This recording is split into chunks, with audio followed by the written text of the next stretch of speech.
ইউনূস আলাইহিস সালাম মাছের পেটে বসে চিৎকার মেরেছিলেন, লা ইলাহা ইল্লা আনতা সুবহানাকা ইন্নী কুনতু মিনাজ জালিমিন। তিনি বলছিলেন, আয় আল্লাহ তাআলা, আমি তোমার প্রশংসা করছি, তুমি ছাড়া উপাস্য নাই, মাবুদ নাই। আমি তোমার পবিত্রতা ঘোষণা করছি, আমি তো জালিমদের অন্তর্ভুক্ত হয়ে গেছি। বাস এতটুকুন কথাই বলেছেন।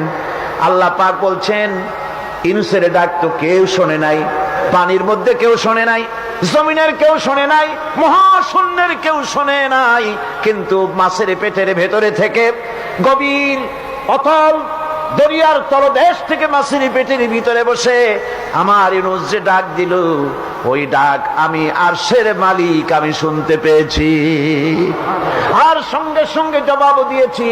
ফাস্তাজাবনা লাহু ওয়া নাজ্জাইনাহু মিনাল গাম্মি ওয়া কাযালিকা নুজিল মুমিনিন।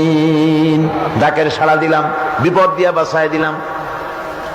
শুধু ইউনূসের নাম, আল্লাহ পাক এ জায়গায় আবার ওয়াদা করলেন, দুনিয়ার যত মুমিন বান্দা আছে তারা যদি কখনো বিপদে পড়ে যায় আর আমারে যদি ডাকে, আমি এইরকম করে বিপদ থেকে বাঁচাইয়া দেব।